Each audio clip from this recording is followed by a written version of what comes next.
You Chelsea fans, welcome back to Bridge of Blue bareng gue Nanda Sugiono. Di video kali ini seperti biasa gue akan mengupdate beberapa informasi mengenai Chelsea di beberapa hari terakhir. Tapi sebelum gue mulai, gue pengen sapa-sapa dulu seluruh True Blue yang sudah bergabung di channel ini. Ada True Blue dari Surabaya, True Blue dari Jakarta, dan True Blue dari Padang. Terima kasih untuk kalian semua yang sudah bergabung di channel ini dan selalu meramaikan kolom komen. Respect dari gue dan sehat selalu untuk kalian semua. Dan buat kalian yang baru join dan tidak ingin ketinggalan berita mengenai Chelsea, jangan lupa untuk klik tombol subscribe, nyalain loncengnya, bantu gue buat sampai ke 10.000 subscriber.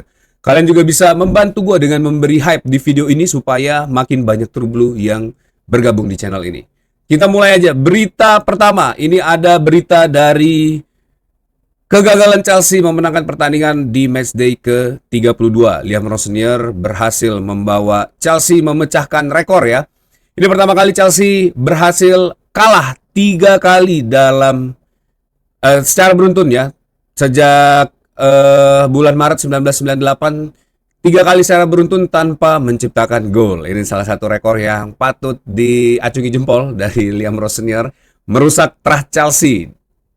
Selain itu, Chelsea juga tidak pernah bisa untuk mendapatkan clean sheet sejak bulan Januari, dan Chelsea juga sudah kalah 4 kali dari 5 laga Premier League ya. Selain itu, Chelsea hanya menang 2 kali dari 7 pertandingan terakhir. Tentu rekor ini adalah rekor yang sangat mengkhawatirkan. Kehadiran Liam Rosenior seperti yang sudah sering gua infokan di video-video gua. Liam Rosenior ini bukan pelatih yang memang cocok buat Chelsea pertama, dan juga memang levelnya belum untuk melatih tim sekelas Chelsea ya, karena butuh kemenangan demi kemenangan dan pressure yang akan sangat berat dan harus ditanggung oleh Liam Rosenior.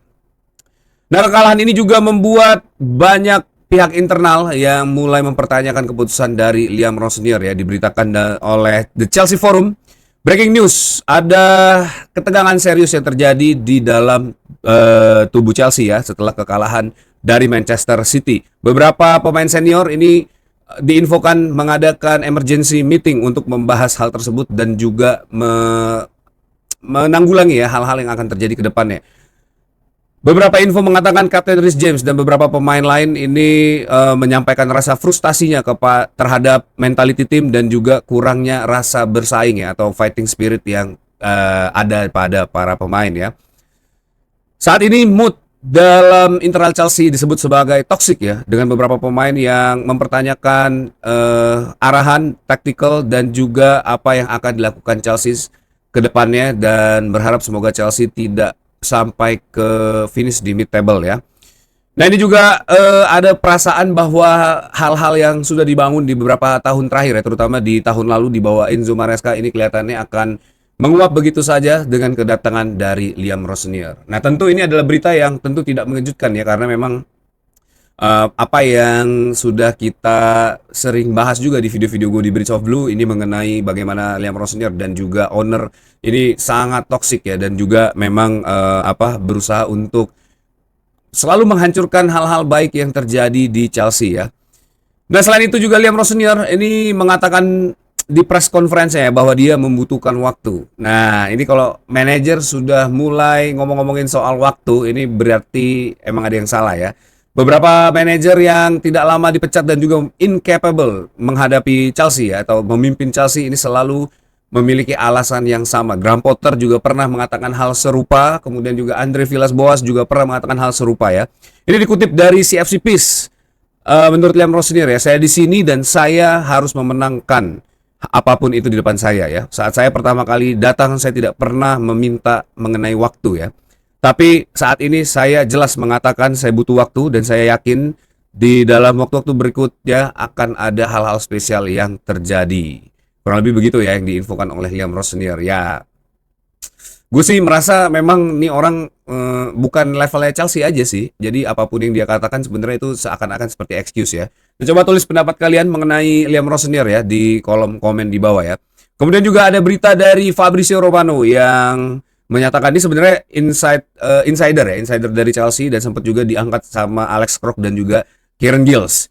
Menurut Fabrizio Romano, ini dikutip dari CFC Peace ya, just in, Chelsea tetap mendukung Liam Rosenior ya. Ini adalah pesan yang jelas ya setelah pertandingan melawan Manchester City.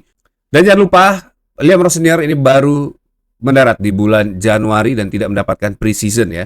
Ini tentu akan menjadi sangat penting dan bagaimana Chelsea harus mengerti mengenai situasi di sisa musim ini. Walaupun hasil akan sangat penting bagi Chelsea di sisa musim ini, tapi Chelsea akan tetap yakin mereka tetap mempercayai Liam Rosenior.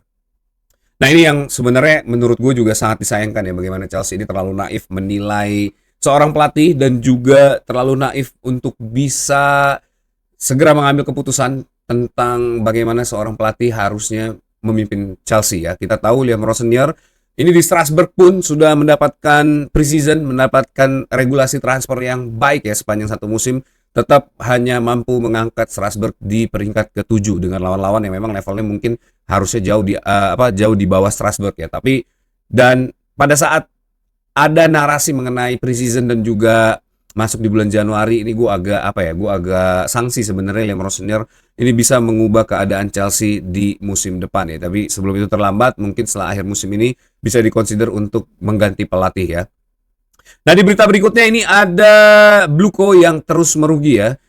Diinfokan oleh CFC Daily, Bluco yang merupakan company yang membeli Chelsea dari Abramovich ini juga memiliki Chelsea dan Strasbourg, rugi 630 juta pound sterling di tahun 2024-2025. Kerugian 10,4 juta pound sterling ini didapatkan di minggu pertama setelah mengakuisisi Chelsea pada tahun 2022.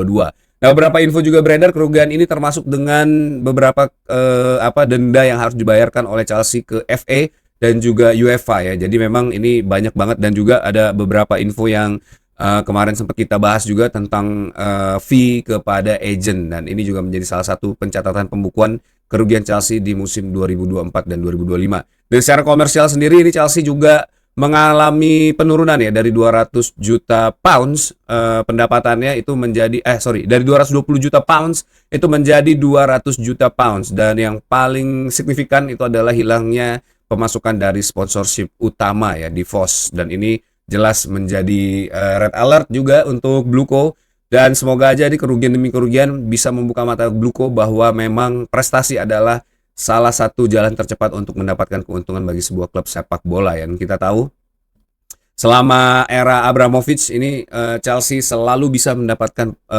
pendapatan yang maksimal ya setiap musimnya.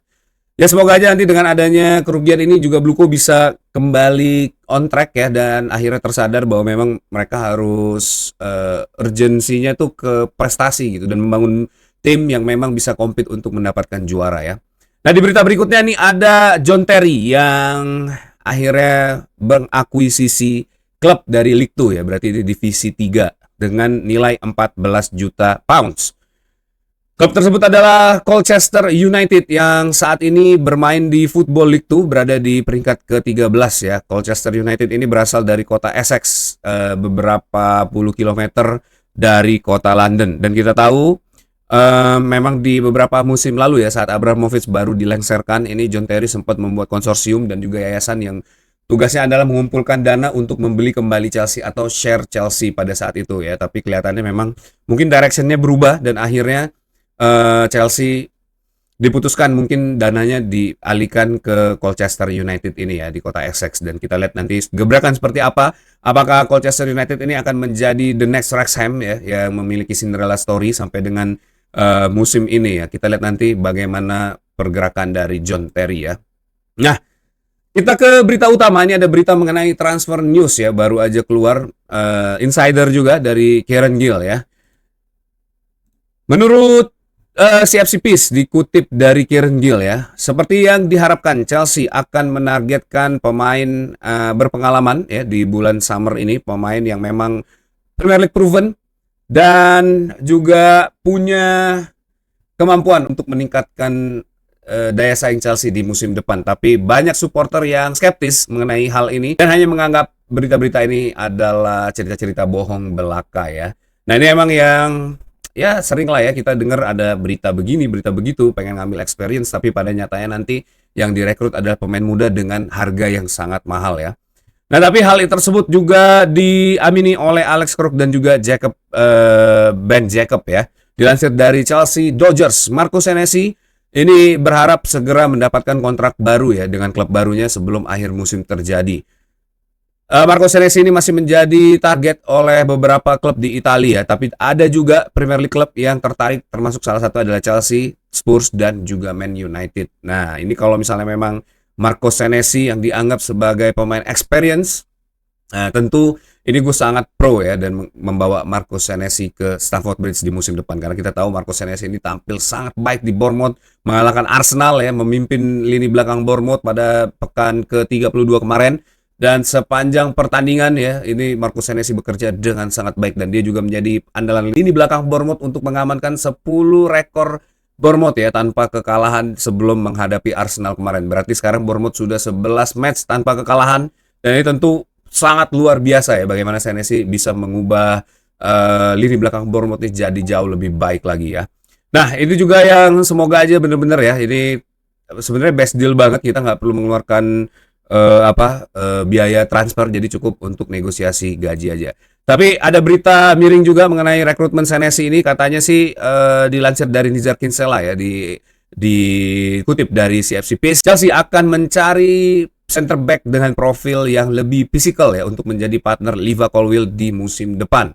Jadi dengan begitu tidak ada nama Senesi di dalam list dan dengan profiling tersebut. Ya balik lagi ya, kalau memang bukan Senesi mungkin harusnya Murillo ini bisa menjadi salah satu pilihan kalau memang Chelsea ingin merekrut center back dengan physical presence yang ada dan juga Premier League proven ya.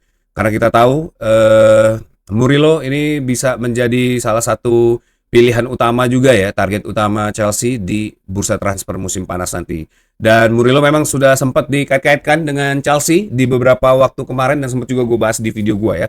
Nah itu dia, ini beberapa update informasi mengenai berita-berita Chelsea yang terjadi beberapa hari terakhir, memang belum banyak ya.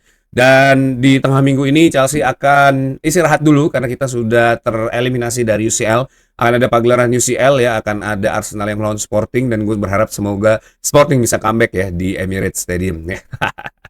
Nah, coba tulis pendapat kalian mengenai center back ini, apakah Chelsea ini hanya akan membual belaka atau memang Chelsea akan membawa center back yang memang dibutuhkan oleh Chelsea untuk memperkuat lini belakang di musim depan ya. That's it video for today. Thanks for watching guys. Buat kalian yang suka sama video ini jangan lupa untuk klik tombol likes dan share juga ya. Kalian juga bisa bantu gue dengan subscribe channel ini, nyalain loncengnya, bantu gue buat sampai ke 10.000 subscriber. Dan kalian juga bisa bantu gue juga memberi hype di video ini supaya makin banyak True Blue yang bergabung di channel ini. Terima kasih untuk kalian semua yang sudah menyaksikan video ini sampai akhir. Tetap dukung Chelsea. Once the blue, always be blue. Up the Chelsea.